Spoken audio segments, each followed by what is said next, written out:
Let's start with a round of applause to Alexi and Eli for doing audio-visual magic. Please, a round of applause.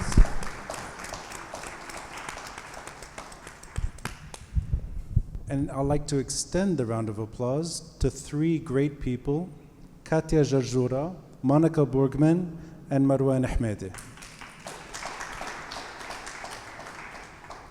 There's a lot of love in this room, a lot of friends, a lot of good friends, a lot of politicians and good politicians. No, I'm kidding. But I'll start by saying that the date itself is significant, and this is why Monika, Katia, and me, we invited Marwan Hamadeh to join us. The date, of course, sets off a chain of events that lead up to the March 14, 2005 demonstration, but it starts with the assassination projected in the background of Rafiq Hariri and a lesser-known politician, Basil Fleihan, who was sitting by his side, and he survived. He actually survived for 6 weeks. And in those 6 weeks, he succumbed to the most intense burns you can imagine. 95% of his body was burned, but he was alive for 6 weeks.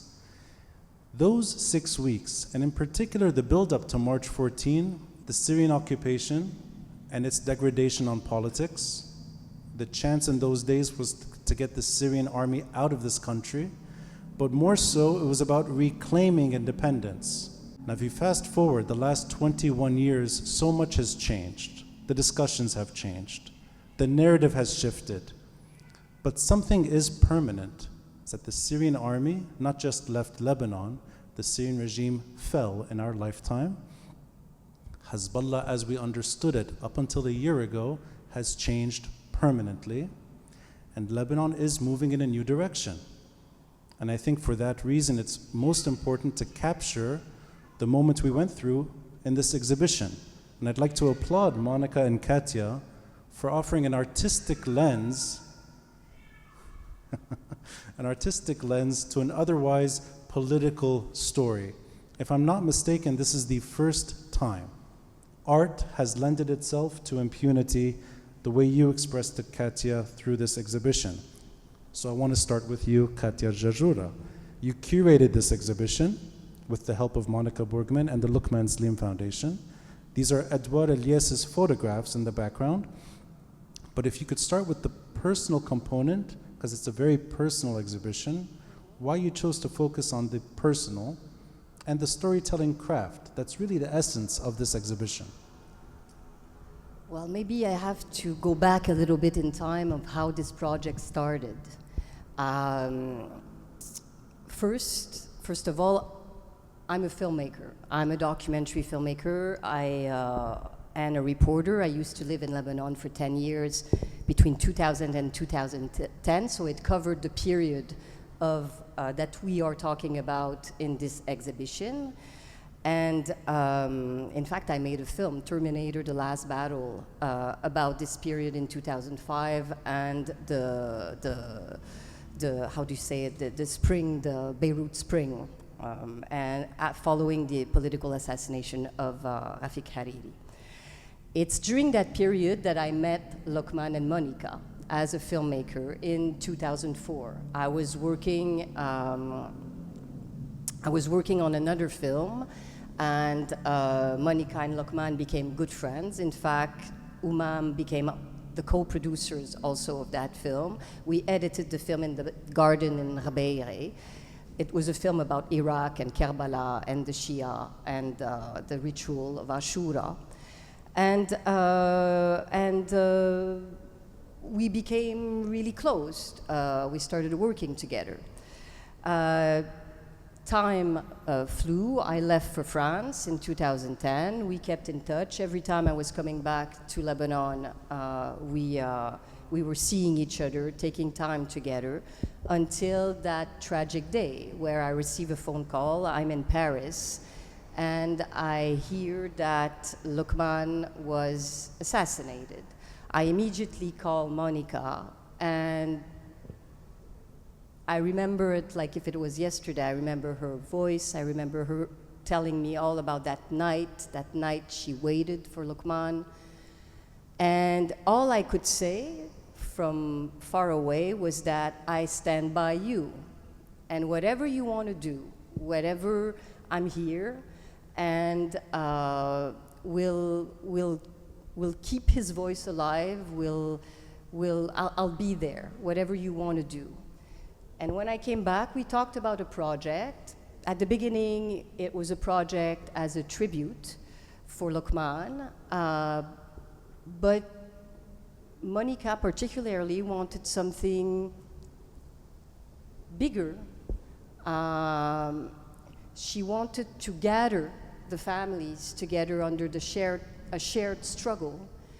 And we wanted to do it in raising awareness also about political assassination in a sensitive, human way, not just by a conference or by an article. So then we brainstormed. How are we going to do this? Are we making a film, a complete film? I'm mostly a filmmaker than a curator. I have a lot of friends, photographers, but I'm not particularly a curator. It's my first exhibit, in fact. So, but we realized that photography was the best medium for tackling this subject, because photography has the ability to freeze time and to immortalize memory in such a way that you can take your time by looking at the picture. And people are also, I think, less intimidated by a photo than, I'm talking about the families and the people that we photograph, than by film, than by a camera that's recording, and it's also more accessible. So we decided to go for a photography exhibit that would gather more families than just a tribute to Lokman. And this is how basically the project started. Then, of course, you have all the questions that follow. Who will be the photographer? Which victims do we cover? Because there has been 200 political assassinations in Lebanon since the independence. So which period do we cover? How do we do it?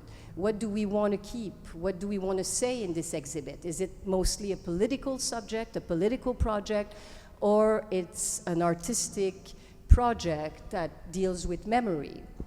And so after we basically discussed this subject with Monika and Hannah, the director of the Lokman Slim Foundation, and we decided that what was the most important was that emotion would come true, and emotion comes when there's human in it. And what's the most important, it's what's behind the news, what's behind the front line, and what's behind it, what remains. And what remains, and that's why it's called remaining, what remains is the people, the objects, and the places, you know. I'll tell you, in my own personal experience, I've been interviewed hundreds of times about my father's assassination. Yours was the first time that I felt very comfortable, because it wasn't really about the assassination. It was about the story behind the assassination, and you asked me to bring artifacts that I thought could best memorialize him. And you were very delicate, and I think sensitive to the story too, which is why most people I see here in the background, I think, were willing to talk. It's oftentimes a subject not every victim wants to talk about, and I think you did it just right. And I'll actually congratulate you on being the first person to do this. It's a heavy subject, but I think you succeeded. And I'll add one thing here. I met Monika through this type of tragedy. You're lucky, you've known Monika for 22 years. I think I've known Monika well for 5 years. Although I met Monika and Lokman Slim in Badaro at Olio restaurant when I was on a date. And Lokman was smart. He decided not to interrupt the date. But that's one of the earlier times we crossed paths. And Monika, I met you the morning after in your garden in Ighbeiri. And I want to take the subject more to not just the purpose of the exhibit, but how you would put Lokman Slim today in the narrative. And Katia, you said it already, that it was difficult to decide when to start. The exhibition starts with Marwan Hamadeh's attempted assassination, and the exhibition keeps going through all types of individuals, not just the ones that we talk about in terms of March 14. It extends to photographers, and it extends obviously to Lokman as well. So how do you frame Lokman's story now, looking back 5 years? For me, I believe it's extremely important that we reach to accountability. Is it for the port explosion? Is it for Marwan Hamadeh? Is it for your father? Is it for Lokman?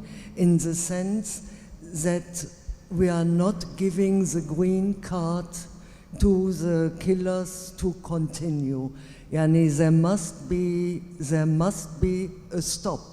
And this stop can be only done if we succeed, ideally with all the cases, but at least with one of the crimes, to get justice or accountability. And I mean, after Lokman, Ilyas Hasrouni was assassinated, and so for me, when I saw also the video how Ilyas Hasrouni was kidnapped, I had really the impression I'm seeing the kidnapping of Lokman, and who was also stopped by 2 cars, moved out of his car in one of the other 2 cars. So it was another proof, if we don't fight together for justice and accountability, that it can just continue. So I want to break the circle, and I believe also profoundly then, and there I'm responding to Katia, that none of us is able to break the circle alone. And therefore, from the beginning, for me and for all of us, for Rasha, for Hannah, it was extremely important that it will be a collective exhibition. It's collective suffering, it's collective, and it should be a collective fight. And I mean, I was also extremely touched that last Saturday, when we opened the exhibition, that several families were here.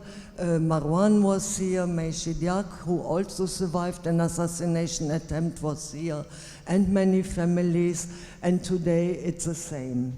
And we have also families with us. And really, I believe their art can just also play a big role to have a completely different outreach than, for example, a conference. I'm not saying that conferences are not important, of course they are. Books are important, articles are important, but art is allowing to have a larger outreach. And I mean, there are so many dramas we are living in this country that sometimes you just forget what happened. And I hope that this exhibition is bringing political assassination back on the table. My wish would be that this would be a permanent exhibition which could also grow over the time, because I mean, as Katia said, since the independence there have been more than 200 political assassinations, and it should find a permanent place. This would be my big fish. The way I would describe it, if I didn't know you, and I was trying to explain the exhibit, it's Lokman. It's collective memory done not just through the pursuit of justice, but through art. And I think Lokman's spirit is in the exhibit. You captured him. The way I understood his work, and collective memory, when it's done right, it carries a lot of weight. And this is both an emotional and a political pursuit at once. And it was really important, just to add a point, that everybody would be put in the same level, that it's not because we're talking a bit about a big family like the Gemayel, for example, or even Hariri, they would stand out more than the other ones. Everybody had the same place in the exhibit. We spent as much time as with the family of Joe Bejani that we spent with Sami Gemayel or the son of Walid Aido, Zaher Aido. It was really important that everybody would have their share, and that's why we picked also the same format for the pictures, artistically speaking, and the black and white, which was a choice that was just not just a choice of like freezing time. Again, it was also a choice to equalize. If you look at the exhibit, you can meet people from different communities, different regions, different political affiliations. Political assassination is a phenomenon that is bigger than the individual in Lebanon. It's a form of violence that crosses the religious cleavage. And what's also, what we realize is that the young people who come to visit the exhibit, there was a couple of students the other day, and they don't know nothing about their story. It's part of the Lebanese story. It's part of Lebanon's story, you know. It's a form of violence that has been used, that is still used, you know, and maybe will still be. And it's important that we talk about it and that people understand that, it's not just a political statement. There's people behind these news, you know. People and their toys. I'm really glad you brought Lokman's motorcycle to the exhibit. I think it's really a thrill to get to see it up close here. And I think that's the artistic lens too. It makes sense. Keep these people alive through the stories and the artifacts they carried. So the conversation is going to shift a bit, and I'm very honored to sit with you, Marwan Hamadeh. We've been sitting with each other quite a bit recently. We're on LBC together Monday night. We saw each other here last week. You're the first person I saw or I spoke to coherently after my father was killed. And I remember this. You were there in my home and you spoke words of wisdom.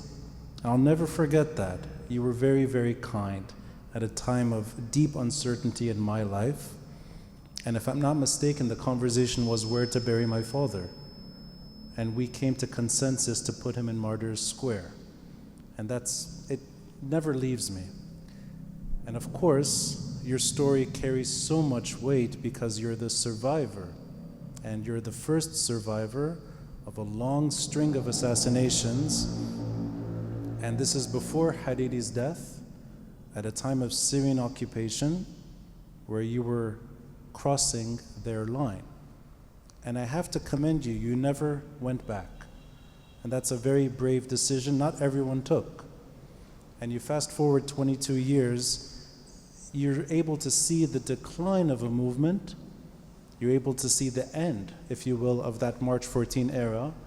But the individuals that stayed strong and stayed true to what they believed with are still here and still speaking out. So I want to thank you for doing that.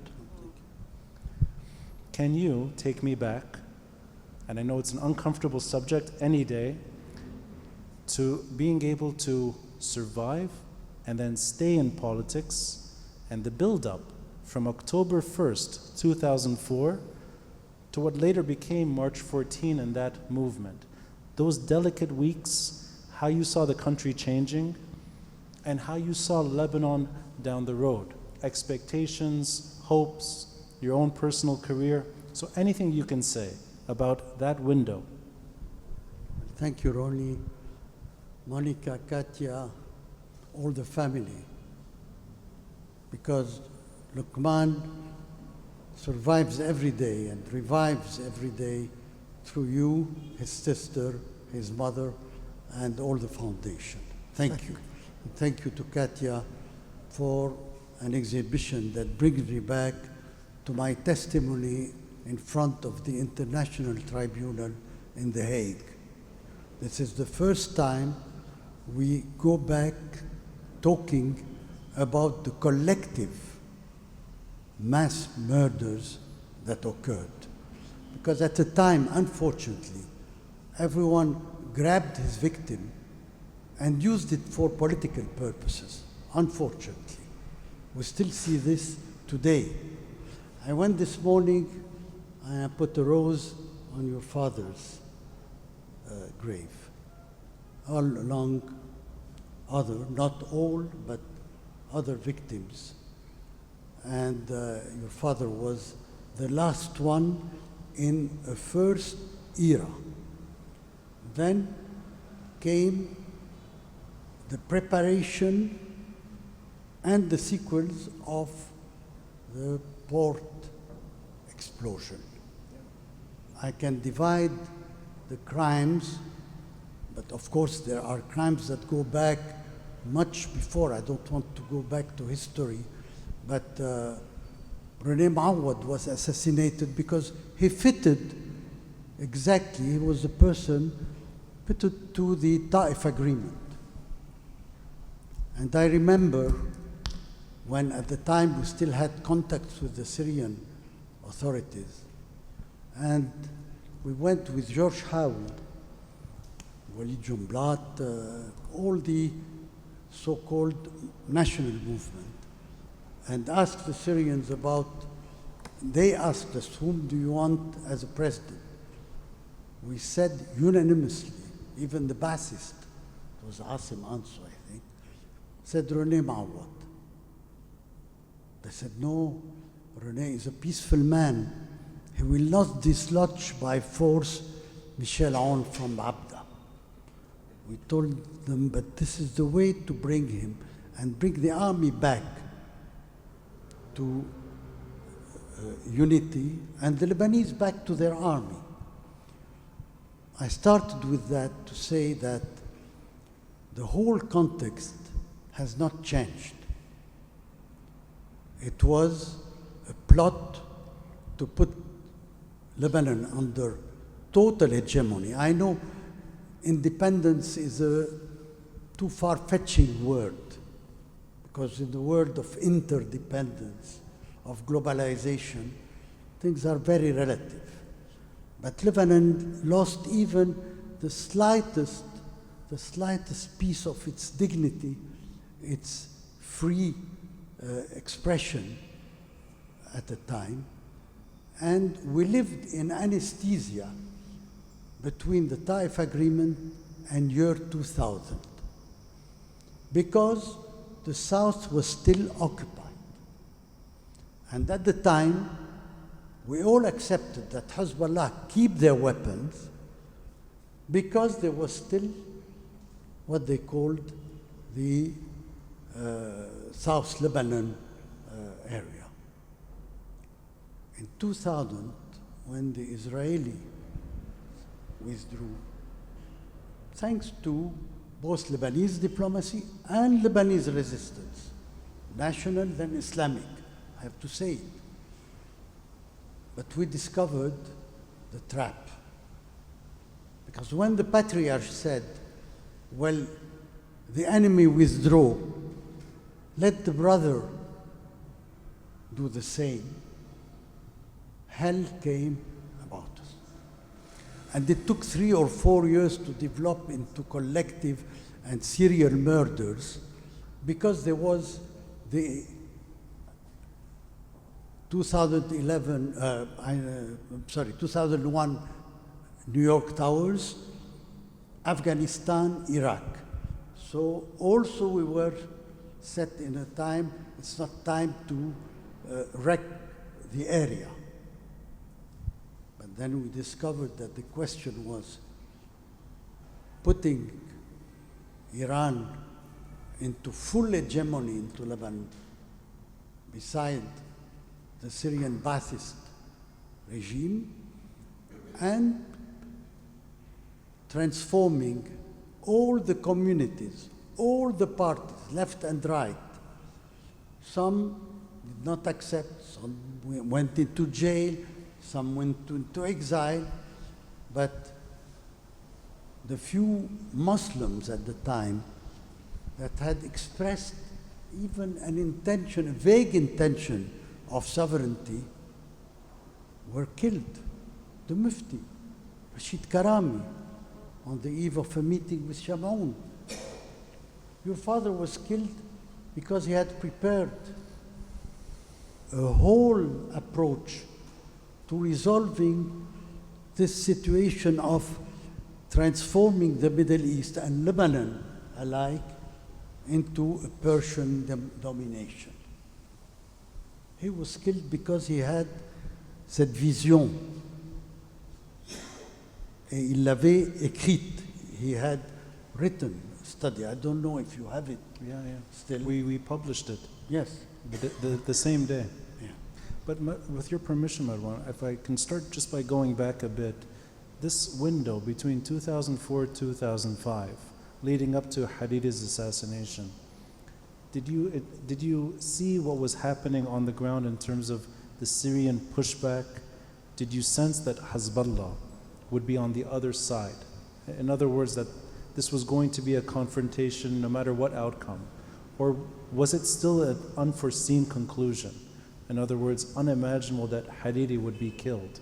Just the mindset back then of what it was like to be in politics. You know, when I had the attempt, I had deep depression, and psychiatrists from the AUB came and gave me a lot of pills and so on. And it took several months until Hariri's assassination. Then Samir Qasir, George Hawi, Samir Qasir, and so on, to my nephew Gibran, I threw all the pills. And I said, no, there is a fight there. And the fight was obvious. It was not only the Syrian regime. The Syrian regime was a facade. The executor in every case was Hezbollah. In every case. In my case, Hariri's case, all case, down to Lokman. And unfortunately, many of us, even those who were in 14th of March, who led it, who embrigated people into it, left us at certain times, then came back, then left us, but it was subject to political interest. Prime Minister here, parliamentary bloc there, financial advantages there, and it took over the aspect of corruption and weapons are going together. And then, despite my survival syndrome, because I saw all these corpses, my colleagues in parliament, my colleagues in An-Nahar newspaper, Samir Qasir and Gibran, my nephew, my friend Maishidiat, even Lies al-Mur, who at the first was very prudent. Then he said it openly. Then he came back, he said, I want to forget everything. Yes, I understand him, maybe, but he wanted to forget everything. He doesn't want to have this syndrome following him. In fact, if I go back to the Indictment Act that was published, approved by the pre-trial tribunal concerning my case. It is a résumé, après coup et avant coup, of everything that happened. Up was the head of Hezbollah. Then was Imad Mughni. Then was Mustafa Badruddin.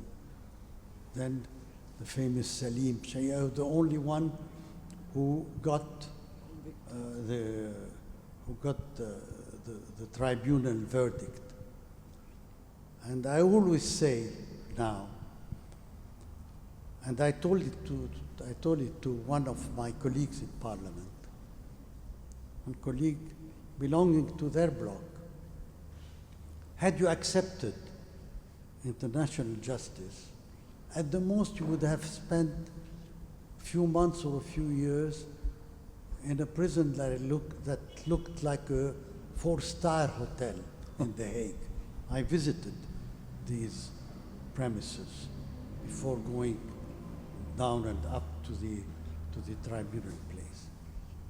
But in fact, what happened was really a systematic serial murder committed by serial murderers.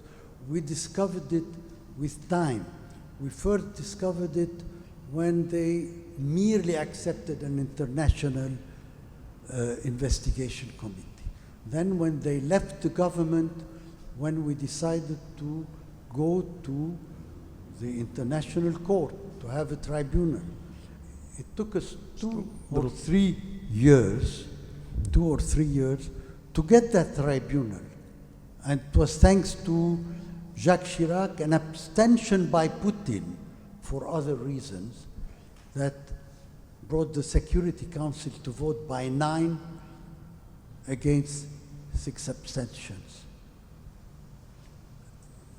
We lived through this before your father was assassinated, before Lokman died, before all the young officers who investigated.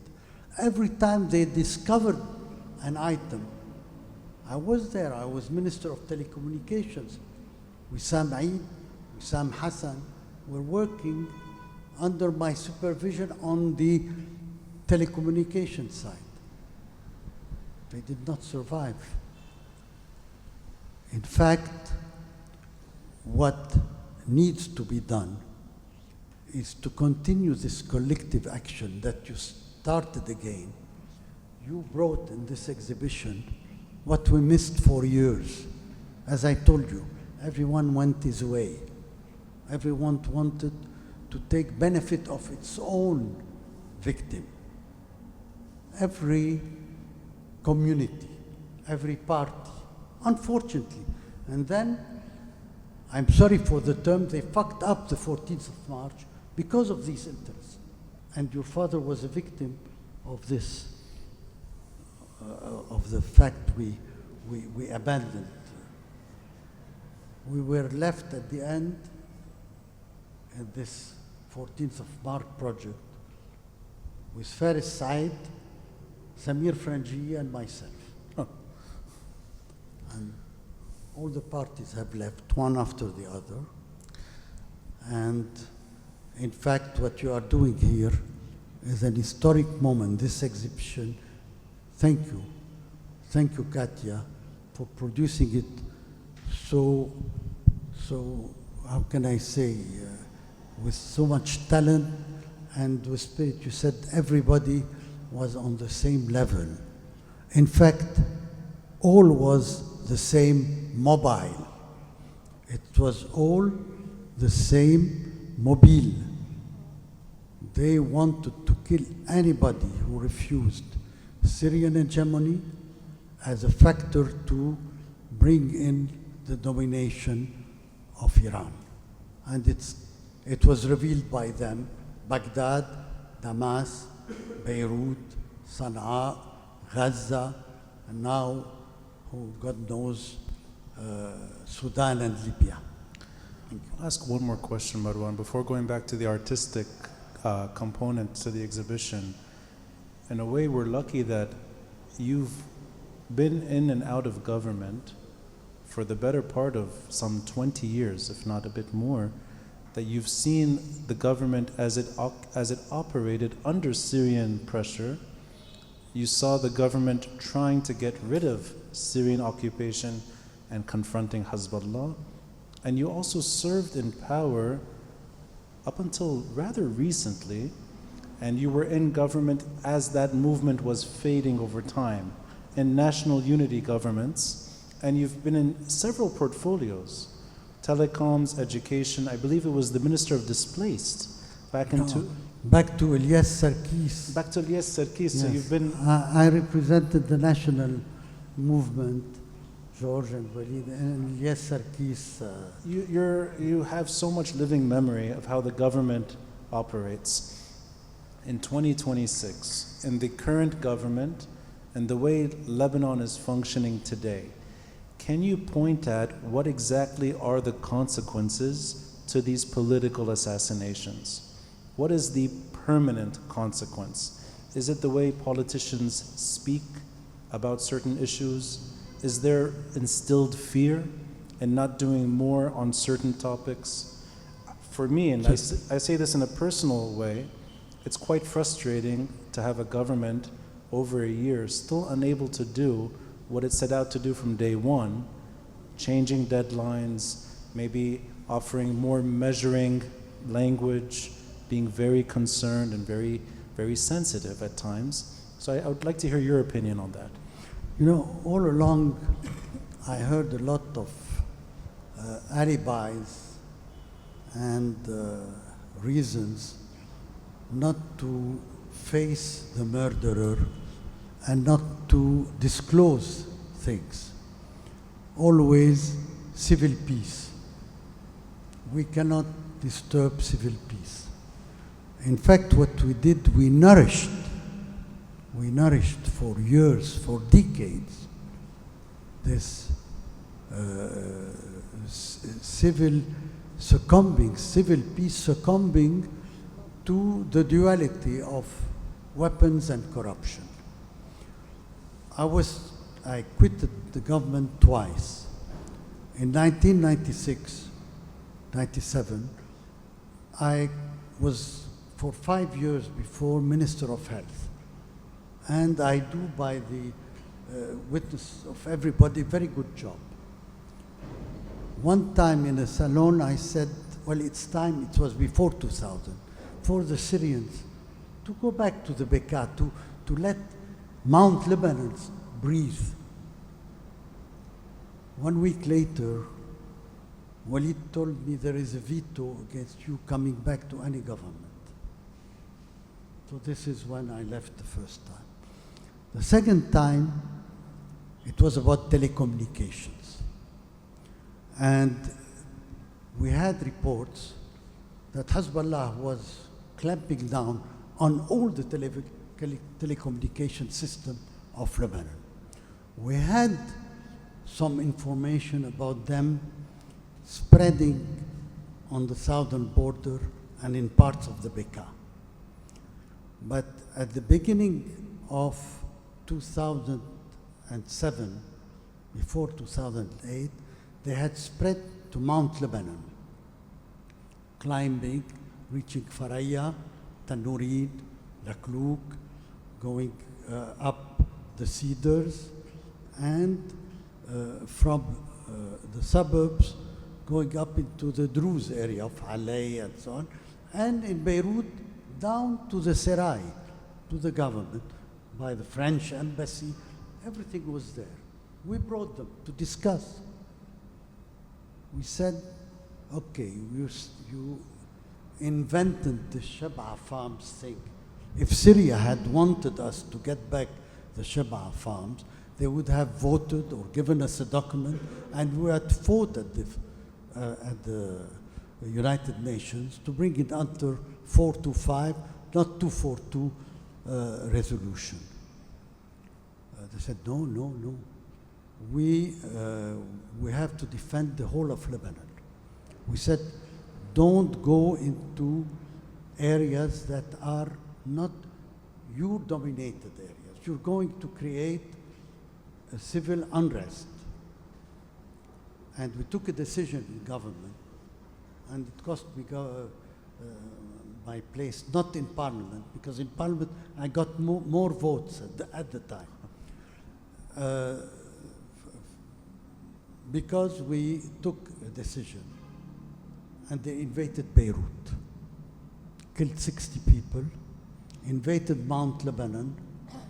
We fought a little bit in Barouk and in Shweifat and Der Kubil.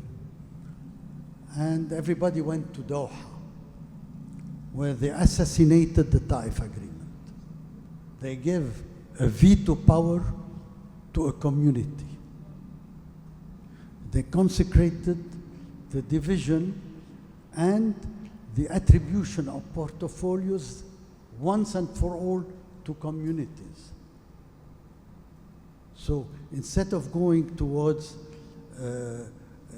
opening the windows that the Taif agreement had a little bit drawn to deconfidentialization, to more civil law and so on, closed everything.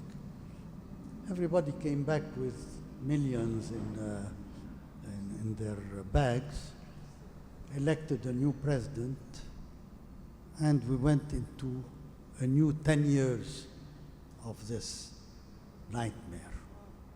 And as we were going into that nightmare, weapons were increasing. We became part of the global Middle East conflict, the global international division, and this little country lost everything. Even, it had one advantage, corruption was disclosed, but it was very badly managed after that, and it took the Gaza conflict to reach the election of a president. We stayed 2.5 years without a president. Najat was there. 2.5 years, no president. We used to go down, nobody would allow us to meet and get to the number. And we have a government. I know you complain. I know you complain about it. I love that clip. I'm going to take that from me. You take it. No, I know you complain. I like that. I complain also, very often. I think the 5th of September was a walk back on the 5th of August. You're referring to the deadline decision about the arms collecting. Allow me to. So, but yet I keep hope that things will improve. I let the word to you to talk about it. Well, with your permission, Monika, I'll just one more question on this. In terms of, and I'll use your phrase that over time there's a reluctancy to confront the murderers, and under immense pressure, international pressure, not local pressure, you see the current government speaking a certain language, and whether it's deadlines that are first initiated, they do move in a certain direction. Without that pressure, the government does seem to fall back on a overtly cautious, perhaps over-compromising nature. And I sense, and this is where I wanted your opinion, that could be partly due to the very long string of murders that took place, that there's an ingrained fear of not confronting what remains an armed militia. And I wonder if that's how you see the reluctancy and maybe the permanent damage of political assassinations. Well, you know, the murders created and really nourished the Stockholm syndrome. People got used to be governed, to be pressured. And anytime they take a free decision, they take it and they are trembling. They are trembling. I always trying to give an explanation, to send an emissary or an officer or somebody to dahi, to tell them, no, no, we're not going that far. Keep quiet and nothing will happen. And the phrase we're I not hear, free of that. I always it's hear the murders. ما بدنا نخرب البلد. That's the phrase I hear from everyone. بس خرب البلد. خرب البلد, all of this is now behind us, but something dramatic happened. The country paid an enormous price. So I wonder if that, would you point to political assassinations being the reason why the current government, Yes, even, of course. I think the impact and the speed at which the assassinations took place was a tremendous fact. In fact, we had no recess. I remember the chair of Pierre Gemayel covered by Lebanese flag. That was it. That was the way we treated his assassination. We put a flag, and they came back to government, and the flag was there. yeah. So the assassination, yes, created, and I will say not only the assassination, the desire of power sharing, of interest sharing, because it was the easy way. اسكتوا على السلاح، خدوا اللي بدكم اياه. إلا الاستقلال والكلام والكذا والحرية والآخر. With time, it made an enormous invoice for Lebanon to pay. Enormous. Because all the crises that we live are an accumulation of decades and with a progressive or algorithmic progression in the last few years that took us to this destruction of the South. Now we have on our shoulder hundreds of people that we have to take care of, we have to bring back to the South. It's people like Lokman who could bring them back, who could reassure them, who could be the link with the free government in Beirut, with natural relations with the Arab world, with the international community. So everybody was picked. Of course, if they could have picked up everybody that is in this room, the remaining, كانوا قتلوهم. But now, they picked up anybody really annoying them. And when I asked Hassan Nasrallah, I went to see him after Hariri's assassination. And I gave a testimony on that to the Hague Tribunal. I told him, why did you try to kill me? He said, A'udhu Billah. You have always gone along with the Arab League, defending the Palestinian cause, the resistance. In fact, until year 2000, we were going around for us, the resistance. I said, whether leftist or Islamic, was something we were trying to protect. But then he said, no, no, no. He said, certainly not. Although we had information correct from what garage in the Murabba Amni, from what family, who were the people, who was the poor guy who was thrown in a lake near the Syrian border. Anyway, I told him, and the Syrians, took his abaya, he said, I don't know. I knew he was lying. I knew he was lying. You know, you mentioned the other side of it, which is holding on to power, even at the expense of losing your country on the way. I think that symbolically is best expressed by what happens every February 14. You have a former prime minister that shows up, almost feels like a ghost who returns every year, but a ghost that fades further and further as time goes by. That is the price paid for compromising all the time. And I think you're right, there is that other side to it. There was a tendency to try to make deals with this problem, and it clearly flipped over and caused the country to crash as well. So many deals were made. Yeah. I witnessed these deals. Yeah. There's something else that happened on the way though, and you mentioned a lot of different types of individuals and political types that were being extra cautious. I think with Lokman's death, at least with your voice, Monika, you pushed to do the exact opposite, and it worked. And civil society joined the fight aggressively on impunity. Whether it was you on day one saying that there's no going back, whether you were saying that there's no fear in speaking the truth, it stuck. And I think it worked. And that you've made this a bigger cause, attached to many March 14 individuals that were killed before, but you brought, I think, a new layer to the story, and it's part of our daily discussion now on impunity. I think a lot of that is thanks to your own words, and you've made it a mission to see through the investigation.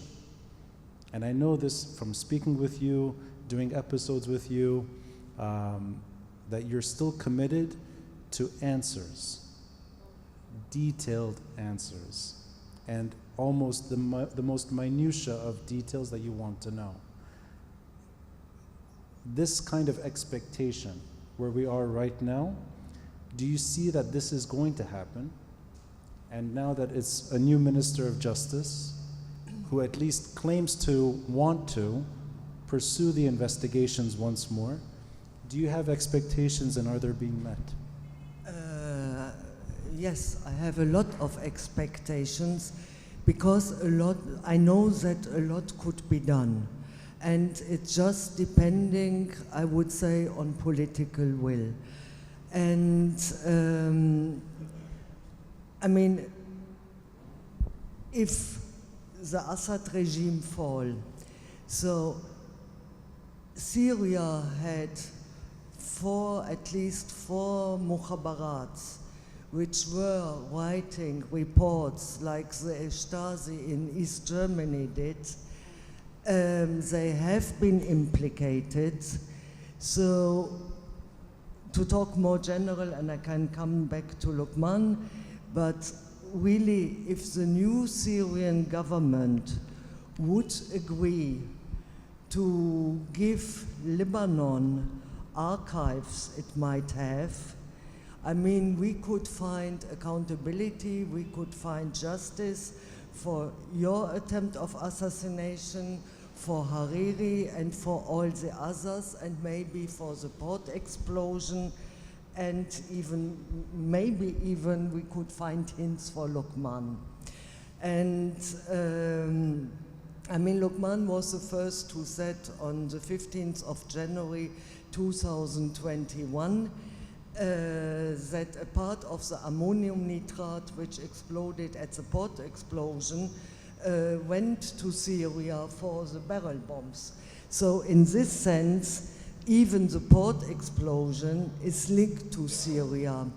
So and I believe profoundly that it is also in the interest of Syria to have, in other words, it's another way of weakening Hezbollah, apart from finding justice. And weakening Hezbollah is in the interest also of this new Syria and the new government in Syria. So what I profoundly believe, if Lebanon or the international community would put enough pressure on the Shara government to provide Lebanon with archives, with documents, it could push here a huge step forward.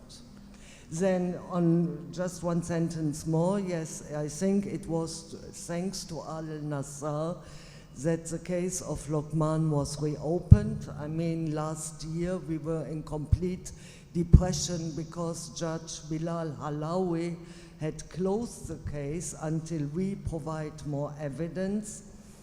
We know the file of Lokman, There is a lot of information, and I mean, it's just again, it's all depending on political will, if we will arrive somewhere. And of course, we need state institutions to cooperate with our new judge, like the ISF, like the army, and others. I'll ask a question that maybe bridges both stories in an unusual way. There was no political will for there to be an international investigation into Rafiq Hariri's assassination. And I remember the era back then, everyone should focus on a local investigation, because a local investigation will absolve the criminal. It'll point in another direction.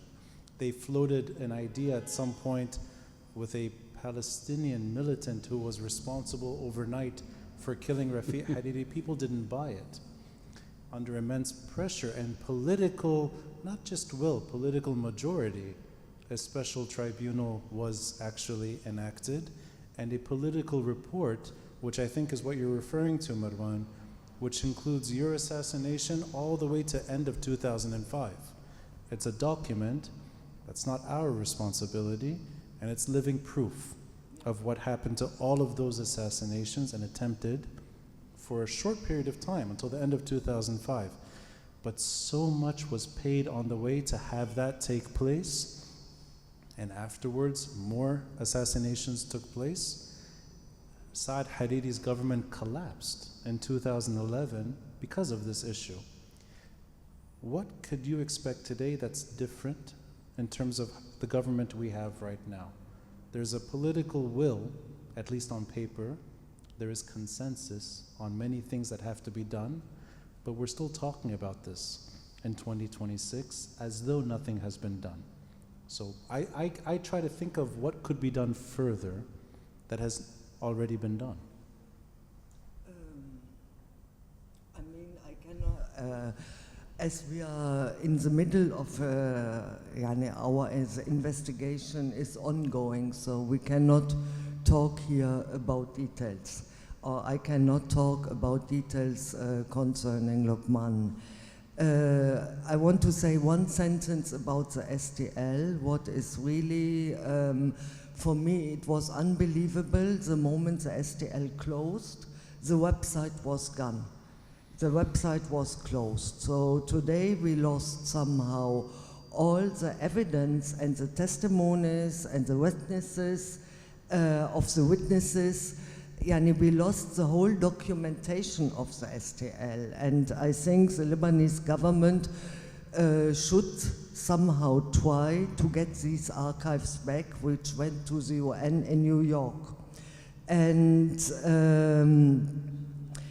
what they are now in New York. Yes, but we've written to the STL, to the Secretary General of the United Nations, yes, because I have exactly the same fears. At least at the time, we didn't want them to give it to the government, because it was their government still for years. Now it's time, I think, to bring these back and to go ahead in your case, in the case of all those who died later. Even after 2005, no investigation was done. None. Katia, I'll ask you two questions about the exhibit. The first is, did you see any pushback from certain victims not wanting to participate? And what was that like? What was without naming them, just if you can explain the reasons, the hesitation. Well, we have to bear in mind that when we started this project in 2023, Lebanon was in a different mindset than today. So there was still fear in the air. They were talking about fear, and they were talking about like the hegemony, the Syrian hegemony, and we were living in under Syrian-Iranian domination. So a lot of families, some of the families were really, I wouldn't say afraid to participate, but didn't know what would be the outcome, didn't know us also. I think it helped a lot that it was under the framework of the Lokman Slim Foundation, because Edouard and I are both, well, I'm half Lebanese, but we're both foreigners also, so who are we? Where is this information is going to go? And also fear that that there would be retaliation to talk. Like, yes, they preferred to keep silence until there would be how would I say, a collective comeback or a collective work. And I think that this exhibition today is happening in a good timing. A lot of people are telling me, like, wow, it's a good timing. We didn't choose the timing chose us in a way, because when we started in 2023, it was not the same situation than today. Did you have to stop it, pause it, and then resume?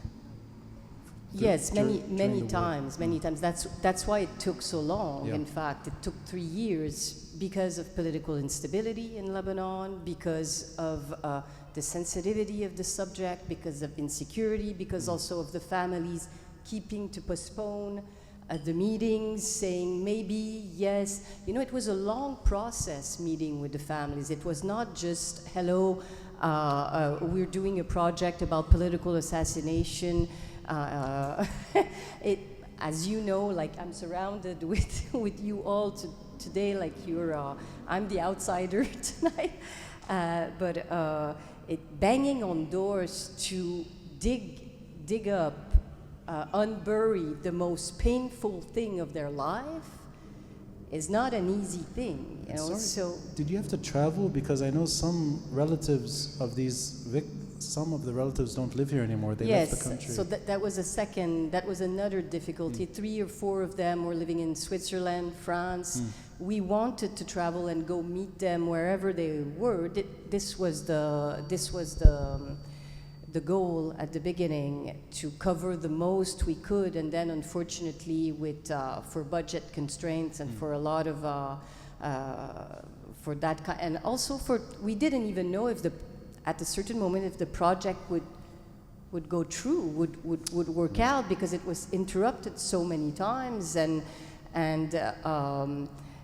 I can see with my weight gain from the photo, 3 years have gone by.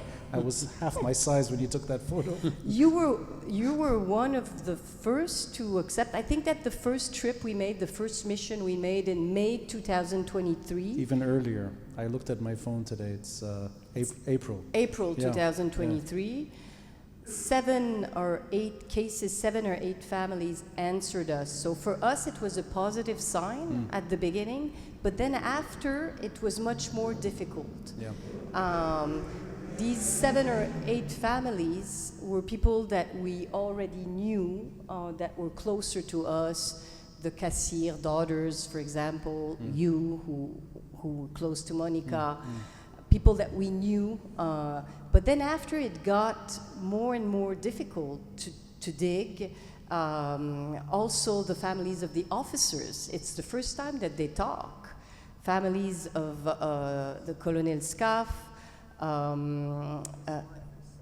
his wife, no, she just left, but she came tonight, yes, the Marie Scaf, she came tonight to visit the exhibit. She was really, she was really touched and moved, but they were really, they were really reluctant yet to talk. It was sensitive for them. The same with Aburjali, Joe Bejani.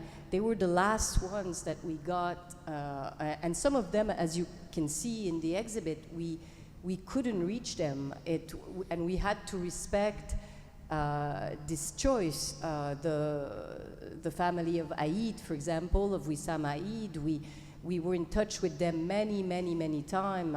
The parents of Wissam Aïd in the north, in the Akkar, and many times they were tfaddalo, and then they would push back. They would say, no, we prefer not to participate. So what was nice about last Saturday is it was my chance to meet many people for the first time.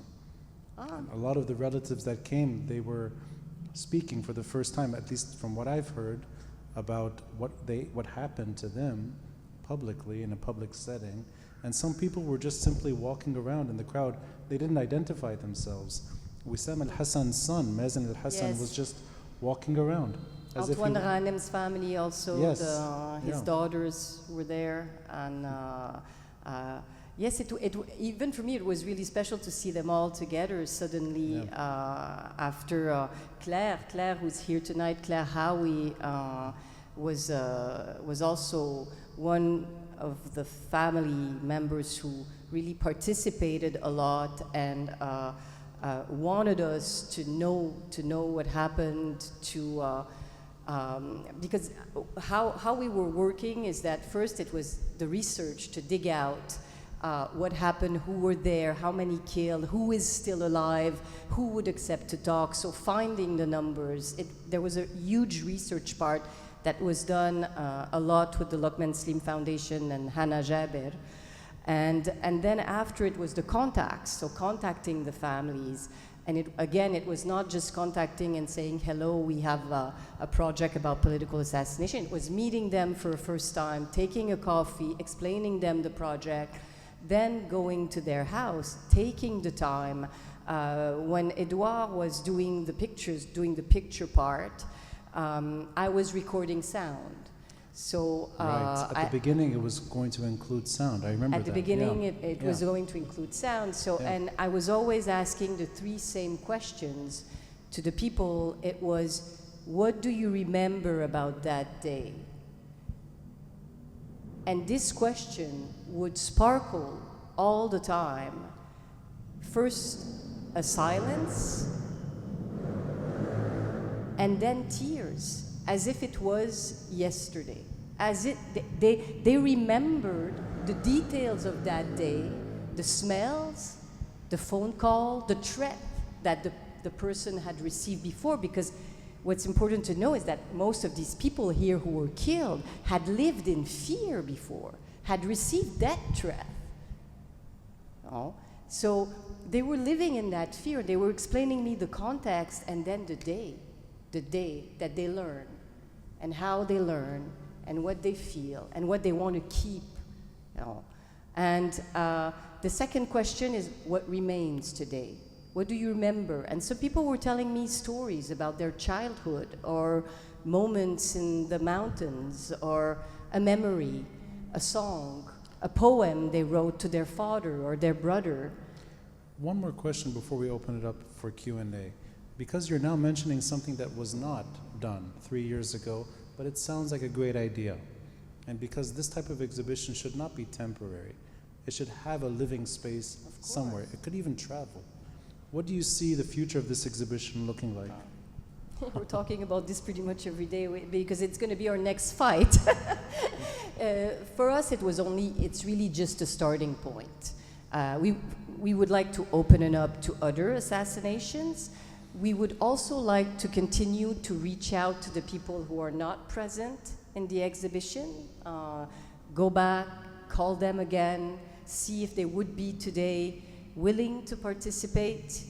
So continue also to preserve this memory. We also want the exhibition to travel in Lebanon, in France, and in Germany. So the next step is to put a file together, with pictures of the exhibition, with the press we got, with maybe testimonies of people, and trying to make it travel.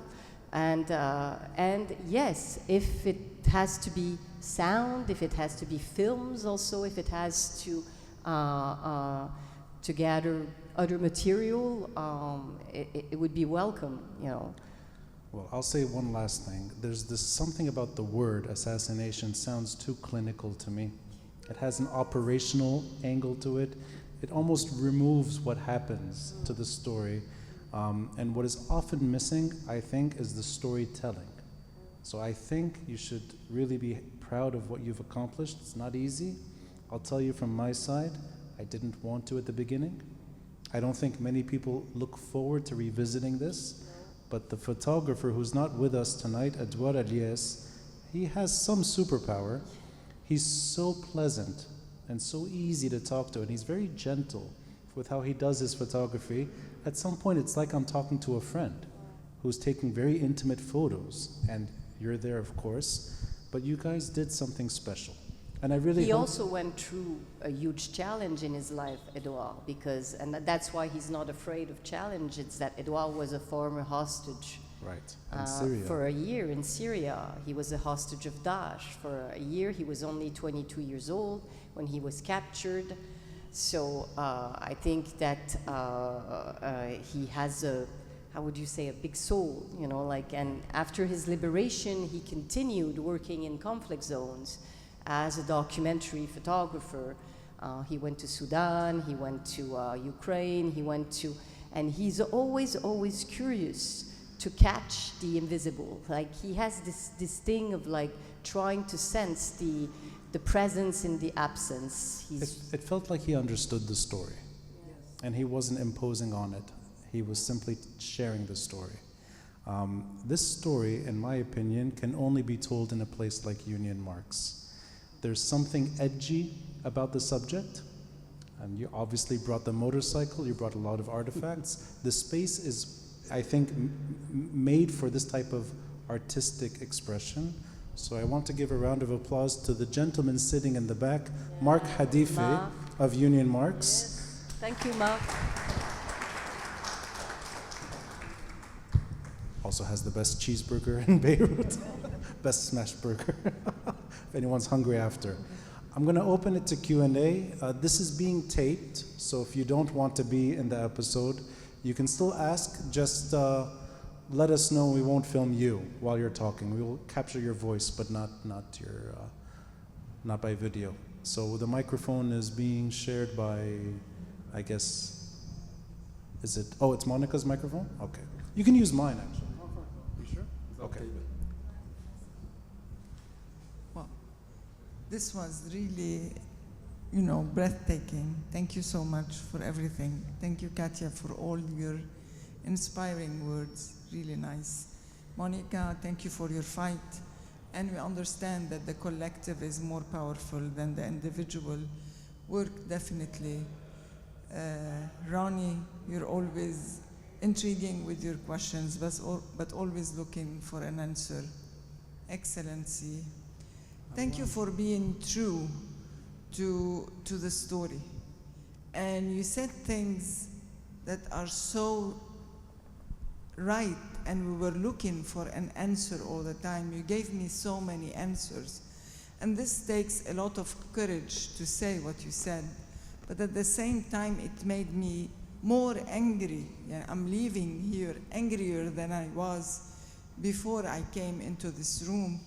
And it's still, you know, resonating in my mind that so many deals were made over 30 years. Yes. And so many lives were lost because of those so many deals, whether they were assassinated or forced migrated or you know, became poor because of the money that was also stolen and all of that.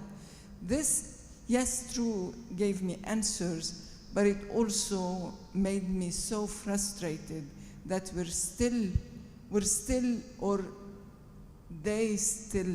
they are still ready to make more deals. They have not felt the pain that we all are going through. And I'm sorry for everybody, I have to leave. I just waited for everybody to finish his intervention. No, thank you. I have no questions. I have more anger to live with. Thank you. Now, there is a French answer to that. Nous ne sommes pas sortis de l'auberge. Mais nous ne sommes pas seuls. Nous ne sommes plus seuls. Nous ne sommes plus seuls. Thank you, thank you. I would like, Claire Hawi is with us tonight, who's the niece of George Hawi, and I would like her to share the message she sent me Saturday night after she came to the opening. It really, really touched me, I have to tell this. So would you mind sharing a few words of what you told me Saturday? Can we just pass the microphone? Thailand. Oh, okay. Oh, okay. Of course. Okay, really, I appreciate everything you have done. Since it is very significant to still remember the bad things that happened in our country throughout 30 years, and we were remaining silent. All what they have done, they assassinated anyone who could speak, who could express his thought freely. So no one could do this. That's why your work today has shown a great respect, so that you still give us a kind of memory. You aspired our memory to still remember our martyrs. Thanks a lot. I appreciate Katia in particular, since I worked with her 2 years ago, and we explained things that few of people who could do this.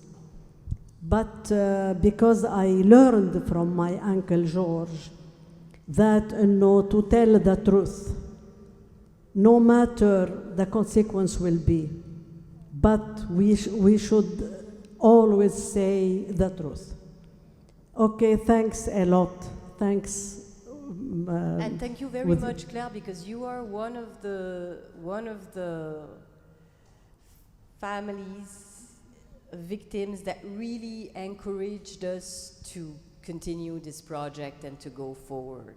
Because you welcome us, because you wanted to show us, because you wanted to talk, and this encouraged us to continue and to go forward with the project. So I really, really do thank you. And you were fearless, completely fearless, because when Claire spoke, it was not an easy time. It was not as easy or as simple as today, politically speaking. Before letting the audience ask a question, it's very sad and beautiful all the time when there's groups like this that gather. You have so many people that have lost relatives or have survived attacks. During the exhibit last Saturday, almost every photo that was taken with me in it was with somebody who either lost a relative or survived, and we're all smiling, we're embracing each other. Yeah. But the thing is, it doesn't just happen in these exhibits. It happens at most political meetings in the country or even social gatherings, and people got used to this in this country. Here you have 4 of us with loss, and Marwan surviving, Yeah. thank God, but this is quite common.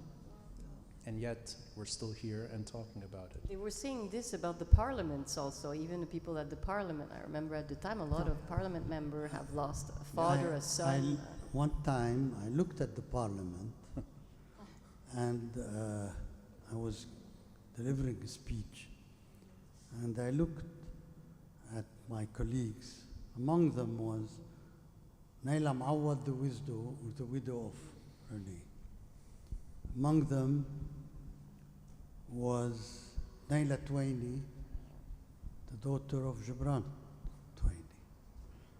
Among them was Nadim Jemail, the son of Bashir Jemail. I looked around, there was still, Saad Hariri was still member of parliament, the son of the assassinated prime minister. And everywhere you looked around, there was a picture before Rafiq Hariri left that session with 3 parliamentarians behind him who were talking with him about the electoral law that was discussed. And there was Walid Aidou, Antoine Ghanim, and Pierre Jemail in this picture.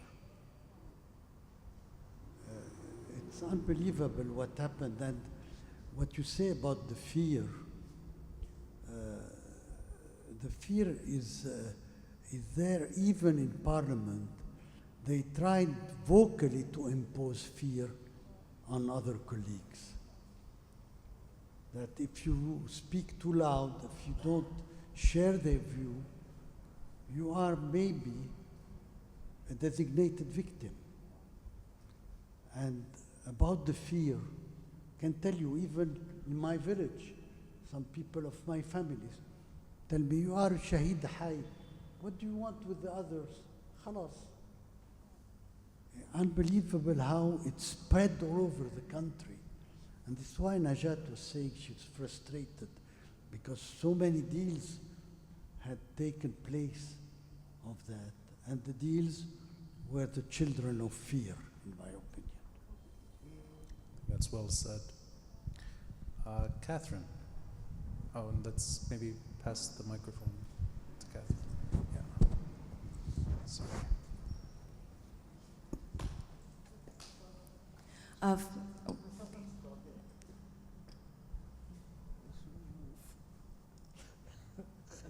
Well, first of all, thank you to you for sharing your stories and insights. It was a pleasure and a privilege to listen in on them. My question centers on collective memory and the youth, because I think for many in this room, these assassinations were key defining events that loom very large in your memory. But for the newest generation, let's say born 2000 onwards, they were 4 or 5 years old when these assassinations started. By the time they grew up and are teenagers, these assassinations have taken on a very different form. You know, like with Lokman Slims, they're occurring outside of Beirut. They're using close-range methods like guns and strangling. You know, this is very different than a car bomb going off in the middle of Beirut. So because of almost like the evolving nature of these assassinations, they become more targeted killings. It's easier to feel removed from it, and as if, you know, this isn't a part of your Lebanon. So for the youth, how do you, you know, as Monika put it, put assassinations back on the table? And is it with, you know, art and storytelling? What would it look like from an educational perspective? What are there civic initiatives you can do? You know, like what are going to be kind of the pressure points for the generation who are coming of age, but who might not feel as personally tied to this Lebanese institution of political assassinations that you all are so connected to for so many reasons? I think their teachers also must be involved in that. Our goal is we would like classes to come and see this exhibit. We would like to reach out to schools, to universities, to history teachers, to political, it's not that easy because there's no history book about the civil war in Lebanon. You cannot, we could not write a history book. We made a lot. I was for a time Minister of Education, and my predecessors and my successors tried all kinds of committees. There was never consensus on writing anything real significant after independence. No, and just to answer, you're completely right, and we are trying to make the effort to get students and to get schools with some other organizations also. And it's important, it's Monika, very important. I don't know if the country is already ripe or ready for that. Many schools in Lebanon, they adore Khamenei. They sing the Iranian anthem in the morning. Other schools don't want to hear about what happened in the south. Let them be alone and it's a problem. We are a part, I mean, there's also UMAM Documentation and Research. We are part of a network which is called the Forum for Memory and Future, where it's a kind of network of several organizations which are working on dealing with the past.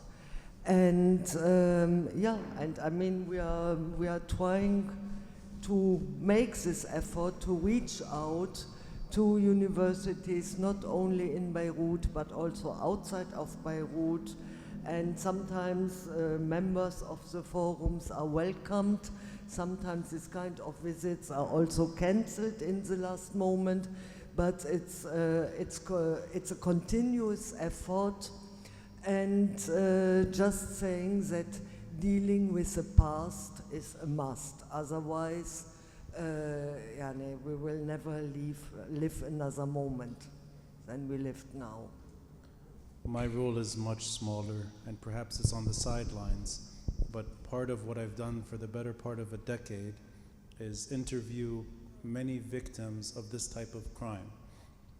Humanize it, make it accessible, because you're right, I don't think most of the younger generation knows Marwan Hamadeh survived an assassination attempt. Or for that matter, Rafiq Hariri has now become history, to the point that Saad Hariri today looks old. And that's his son who inherited this thing. But I'll add something, and I will add with what you were saying about this role of a history book. I think to a large degree, Lebanese are quite astute on their history. I don't know if the book in itself would solve much, but there's something that I think is lacking, which is a very, very sophisticated propaganda machine convinced too many Lebanese that the Israelis were killing Lebanese one by one. That propaganda machine is not as strong today, but too many times it was left unchallenged. And I think too many voices that were supposed to defend victims, I think ended up being afraid. And this is where Sifr Khof, zero fear, what Monica was saying 5 years ago, it resonated. Makram Rabah, sitting behind, a famous AUB professor, historian, and activist, took the mantle and went with it, but not many people are brave like Makram.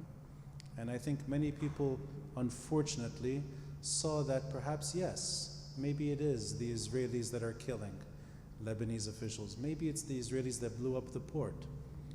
When Lokman died, the discourse was that the Israelis did it, yet it made no sense. And then it became conspiratorial. I think that was not challenged effectively. And too much misinformation sort of found its way into the narrative. But I found myself always combating that misinformation and making sure these victims, the crimes, do not go unpunished, at least in terms of discourse. Forget trials, forget investigations. Marwan Hamadeh, Monika Borgmann, Katia Jarjoura, thank you for today. Thank you, Ron. Thank you, Ronnie. Thank you all. Thank you. Thank you, Ronnie.